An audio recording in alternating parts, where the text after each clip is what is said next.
a lot of work. And you don't even think about how you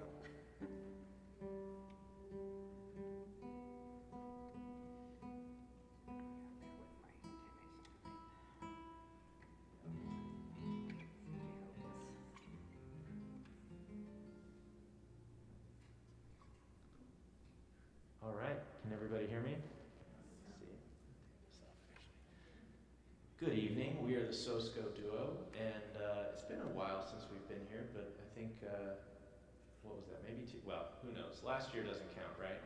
But maybe 2 years, 2 or 3 years ago, we came here with, I think, a Celtic set. But here today, I think we have something that's a little more, meat and potatoes, something that I think everybody can enjoy, and that is music from musicals, or Broadway, Hollywood, that kind of thing. There's so much good music there all through the years, of course, from the earliest days, what you would say, like maybe the golden age of American song. So many of these songs that are just, I don't know, just a part of our everyday life. And well, we'll see if you recognize a few of these, and we'll kind of give you some of the stories along the way too. This song, I think everybody knows it. Maybe not the little kids, but we'll work on that tonight. But it's one of those songs I think you figure out, within the first 2 or 3 seconds, But it wasn't able to find its way into a musical. It was written. They knew they had something good, but it kept being put into these box office bombs. And but Richard Rodgers was very, adamant about having this song be placed somewhere, and it finally just kind of got into a middling musical. But at that point, the music had been published and it had been recorded by other people, so it was off to the races. And like I said, I won't even give you the title. You'll know it pretty quick.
And of course, that was Blue Moon. I would forgive you if you called it,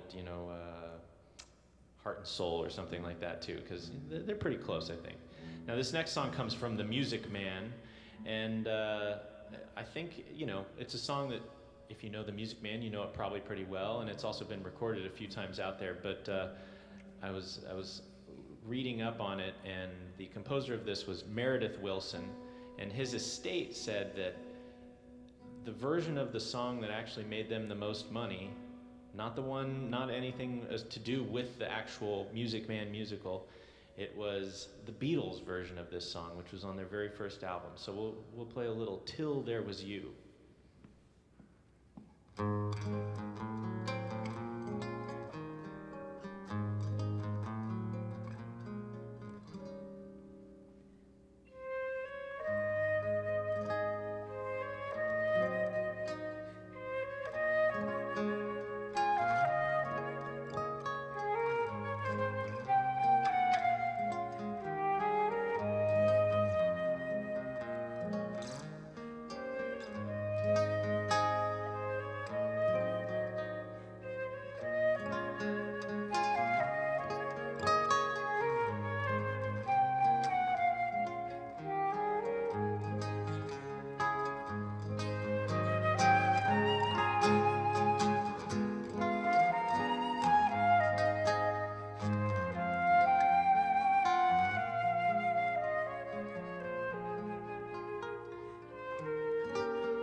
Now I mentioned the first song we played, Blue Moon, that was written by Richard Rodgers, and at the time his writing partner was Lawrence Hart.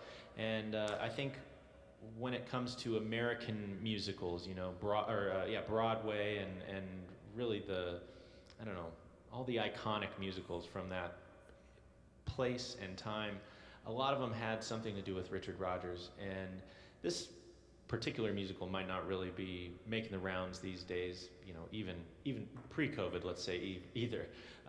But we've got a really good song out of the musical. The musical was called Babe in Arms, and the song is, I don't know, probably one of the best songs ever written when it comes down to it.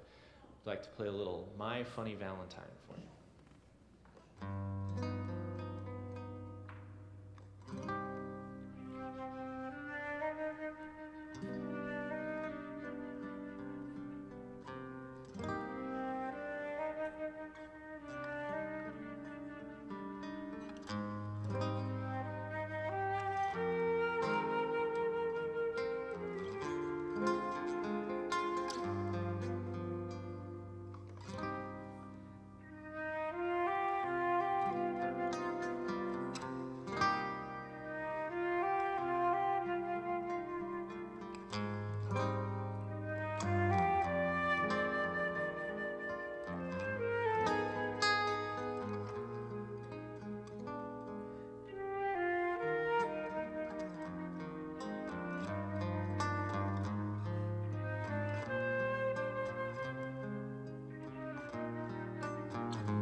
Thank you.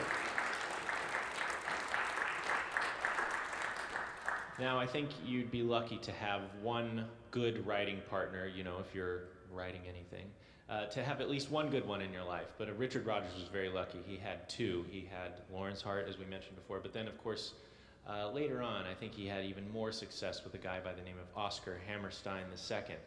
And we'll play, this is probably the big one. This is the one that I know helped teach me some of, you know, the do-re-mis of music, and it was just a beautiful movie with beautiful music. And who, you know, what, I guess you can't really call it anything. It's, besides what it is, it's the sound of music. So we'd like to play a few pieces from that. Of course, we'll start out with The Sound of Music.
Thank you.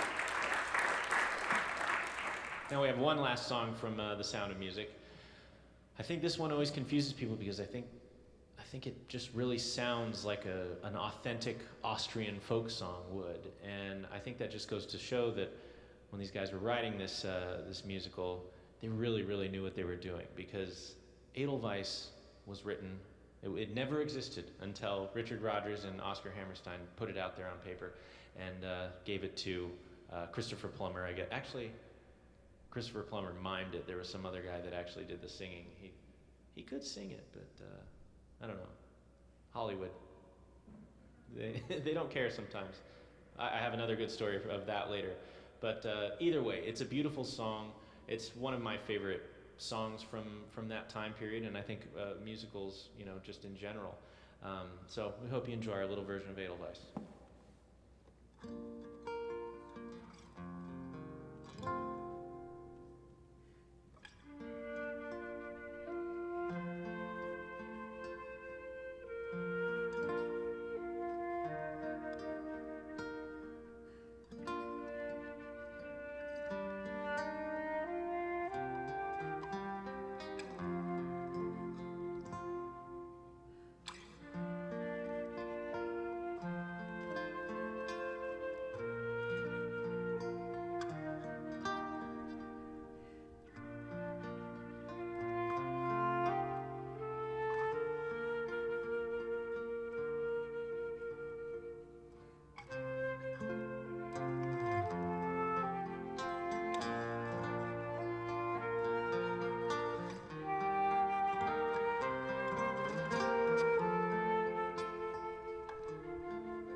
Thank you.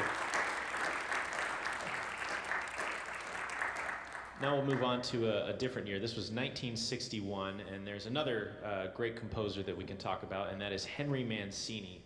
So, when you think of all the great movie composers out there, I think you think of the 60s or maybe into the 70s there a little bit. Henry Mancini, he's one of the best. And so we'll play a couple of tunes from him. This one's a lot of fun. It comes from Hatari. And yeah, it's about baby elephants walking to a little thing of water.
Thank you.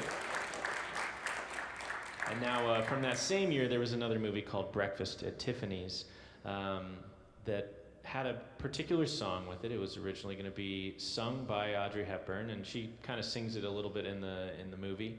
But when they were getting, to the editing phase, this kind of goes back to my earlier thing about what was it? Which piece was I talking about? What was that? That's it, Christopher Plummer. Yes, they didn't want Audrey Hepburn to sing it, and they also said, let's just cut it out of the song, the whole movie entirely. And well, again, the powers that be, they don't always know what's best for the film, because this song went on to become it was the best Academy Award for Best Song that year. It's also just probably one of the best songs, most successful songs of all time.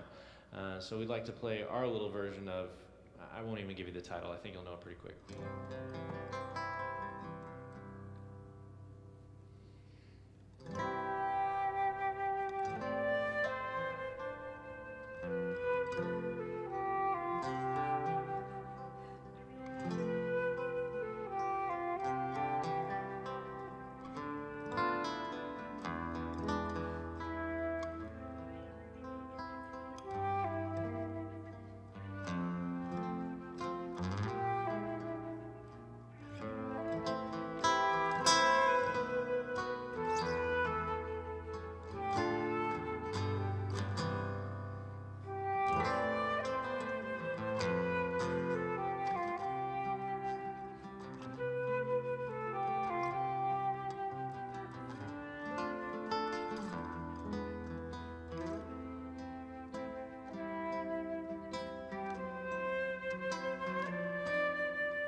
Thank you.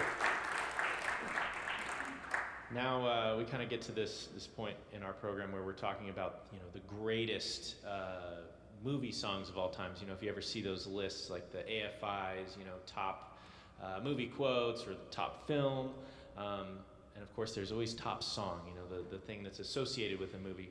And this one probably maybe I think it's usually top 5. And also, the film that it's in is also usually in the top 5 of greatest films of all time.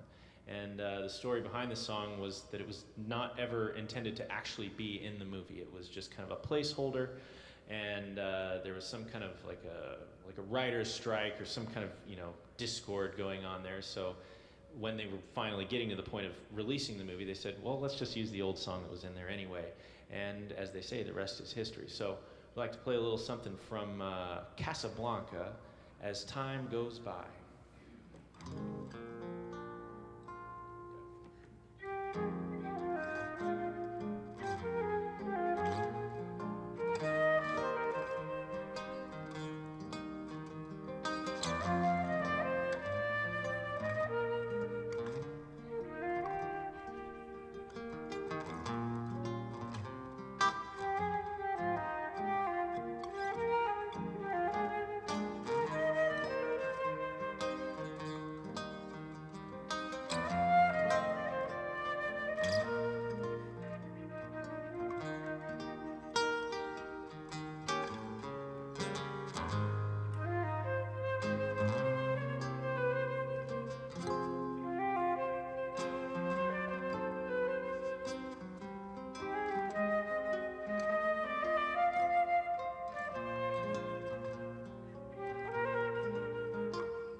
And now back to those, top lists.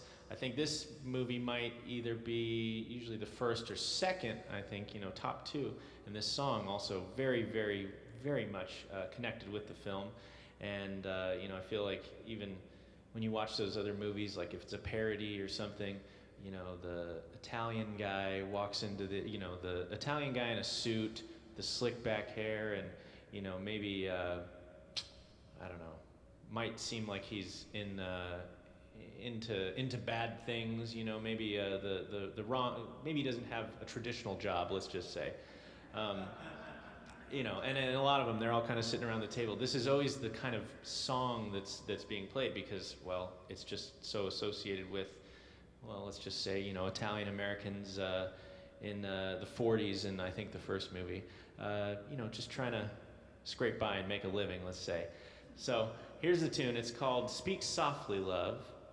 Other times it's called The Godfather Theme.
Thank you. Now we'll move back to Broadway. This is, let's see, 1965, I think. There was a great musical called The Man of La Mancha, and there's been a lot of different versions of it. I actually saw it in England, I think, in 2019, in London, let's say. And Kelsey Grammer was Don Quixote. It wasn't bad. It wasn't bad, But I just always think of this song, though. There's just one version that always sticks with me, and that's Andy Williams' version. And I don't know, it's probably one of the most inspirational songs ever if you know the lyrics. And if you don't know the lyrics, I recommend you look it up. It's called The Impossible Dream.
Now, I feel like there haven't been too many soundtracks, I think, in the last, let's say 15 years that have, I think, really kind of, recognizable themes, like the kind of theme, like when you think of like Star Wars or something like, I don't know, maybe Dr. Zhivago or Lawrence of Arabia, these things with just epic soundtracks that have music that follows the characters around, and it changes as the characters change, but it always keeps you there, and it's something that, you can probably find yourself, doing the dishes and you start humming or whistling or whatever.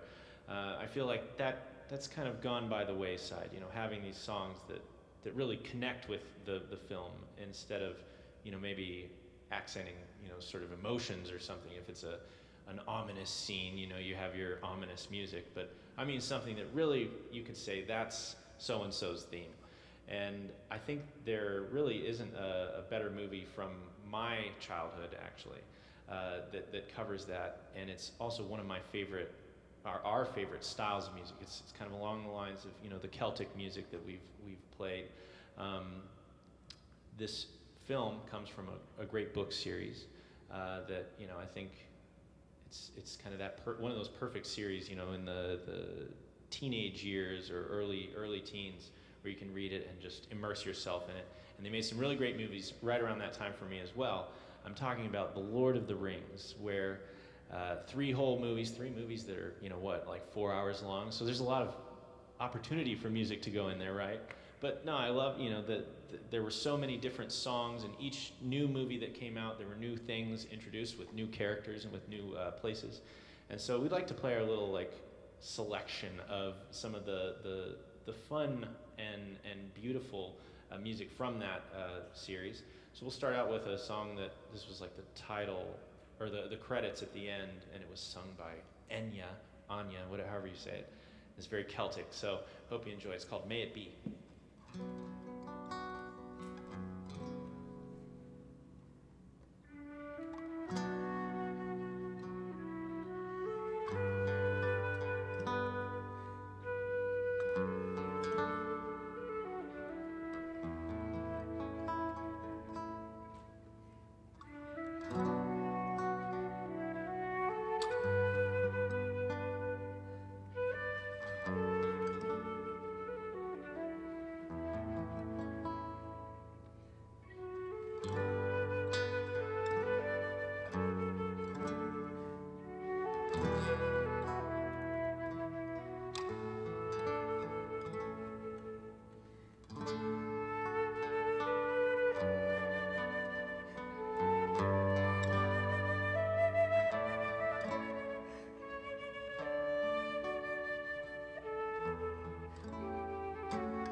those are the fun ones. We'll do one more. This is In Dreams. This is kind of the main theme from the whole thing. That also, you know, if you're familiar with the church music, it kind of borrows a little bit of "This Is My Father's World," if you know that hymn.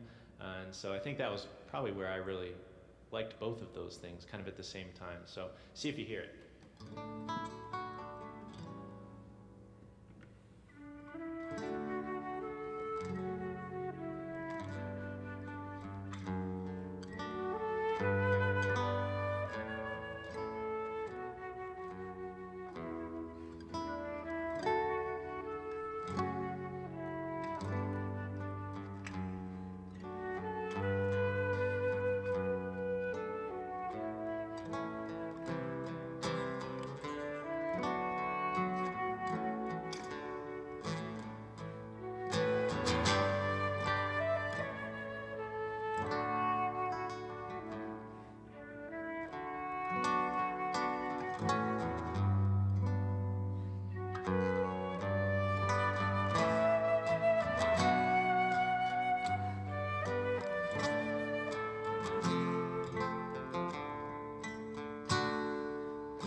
Thank you.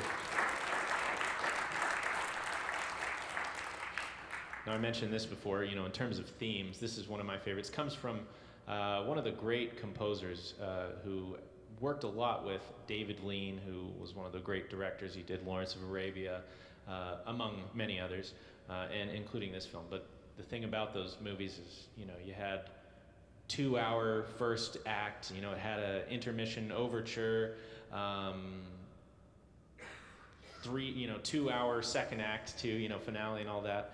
Big epic movies that, again, you know, you could put a lot of music in it. And the guy who was doing the music, Maurice Jarre, I don't really speak French, so I apologize if I butchered the pronunciation. He was, I think, just right in lockstep with David Lean and that vision for these kind of epic movies, because we'll give you this tune here.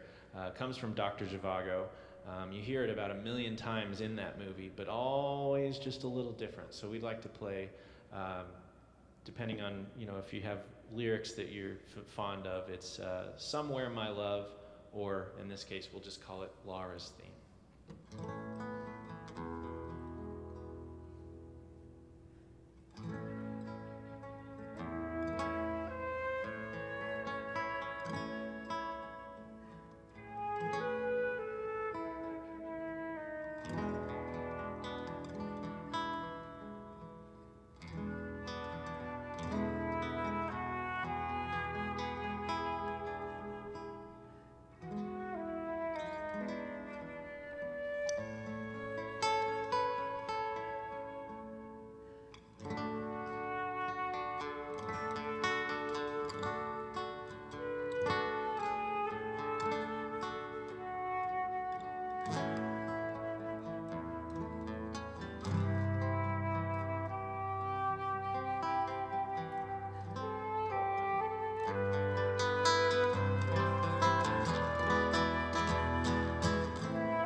move on a little later in the, let's see, this is, Broadway, West End, to a guy by the name of Andrew Lloyd Webber, who really, I think his own, the guy that kept knocking him off the top of the charts was just himself. So I think, it really worked out for Andrew Lloyd Webber, whether it was, let's see, what was his first thing? Joseph in the Technicolor Dreamcoat, and then Jesus Christ Superstar, so he's, sticking with kind of that religious angle. And then eventually, I think it was 1981, what did he have? Cats. How many cat people do we have in the audience? That's why I have hives. I feel like I can, I can sense it. No, but of course, Cats was probably the biggest thing at the time in terms of Broadway, West End, and it gave us a couple of really great tunes. This actually was meant for, well, you can imagine if you're Andrew Lloyd Webber, every day you have to write something that will last forever and sell 10 million copies. That's the pressure he probably has. And so every now and then when he has a really good idea that, isn't specifically for, a musical about cats, he'll take something from the vault, his best work, and he'll put it in there. And I think it really, really worked out for him. The song was, altered a little bit once it got into the musical, because, you'd have to change some things to, recognize the feline element of it all, of course. But it works out, and we have a song that really, I think, every talent show, every karaoke you go to, I feel like somebody's going to sing this song at some point, and it'll probably be, towards the end of the night too. So, here's a good version of it though. We'll play. It's called Memory.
Now I mentioned that Andrew Lloyd Webber would knock himself off of the the charts, and he did that in 1986 with probably, I guess, besides Sound of Music, this is probably my favorite musical because I feel like I could probably do every single part except for Christine and the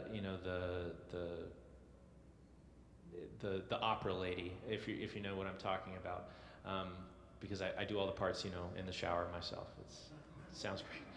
But of course I'm talking about the Phantom of the Opera. And last time we were talking about these things, I don't know what we're really counting anymore when it comes to Broadway, how many weeks something's been on Broadway. But I think before the whole pandemic, this had been continuously running since 1986, I believe, as the longest musical ever. Not longest musical ever, the longest running musical ever. But with good reason. There's so many great songs. It's hard to pick. We should do a whole show sometime of just music from the Phantom of the Opera. But we'll pick this one because it's nighttime. It's a nice song.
Now this song, back to our top 100 lists, I think this is always the #1 song for of all time when it comes to movies, and I think with good reason, because it's the first, the first 2 notes. I think everybody knows this song, and the notes are the same. They're just an octave apart. So here, this is 1929, I believe. I won't even talk much more about it. You'll know what I'm doing.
Well, thank you so much for coming out tonight. It's been a lot of fun to be able to play some of this stuff because I don't know if you can tell, but it's some of our favorite music too, and you know, we're always looking to add the next, you know, great, well, not the next great piece, but one of the old great pieces, you know, into our repertoire.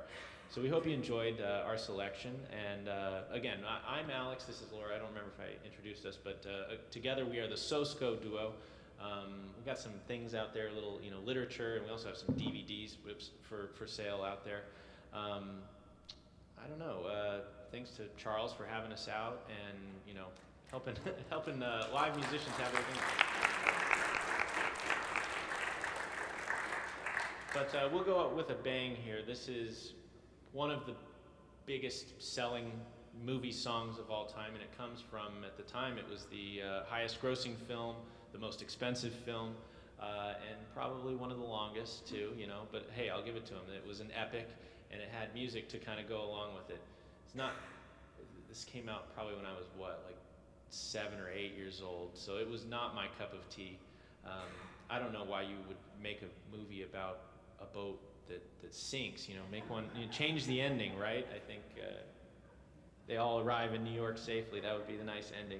But no, of course that wasn't, didn't work out quite that way.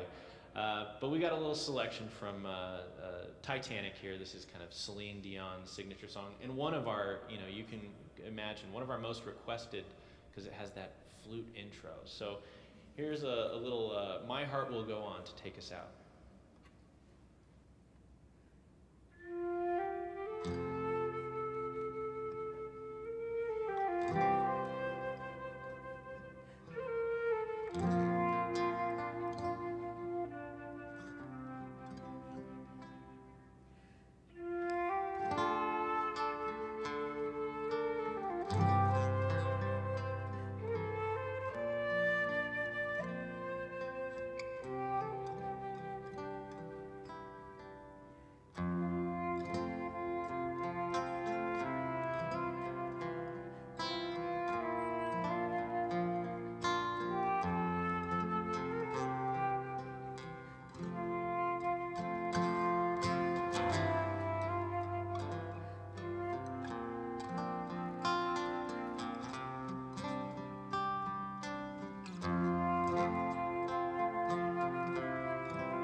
Thank you guys again. Have a good night.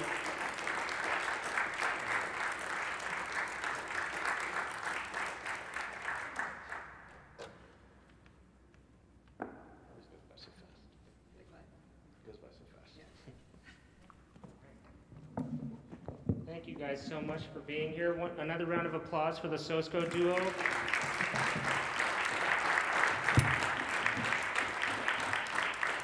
Awesome. We love having you guys here. We're so glad to have you guys here even during this awful pandemic.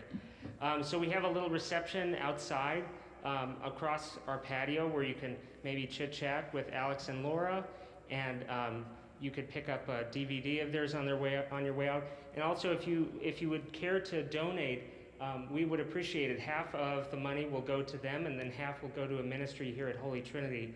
And if you forgot your cash, we're in the 21st century now, and this was live streamed on YouTube, and there's a link in that description of that video where you can donate online, and it's not it's a company that takes a percentage, which is really great. It's a company only for nonprofits, so there's no percentage taken for the company. All the money goes straight to the musicians and to a ministry here. So again, thank you everyone for coming out, and we have other future fall recitals as well. There are some flyers back there as well. Thanks again for coming. Have a lovely evening.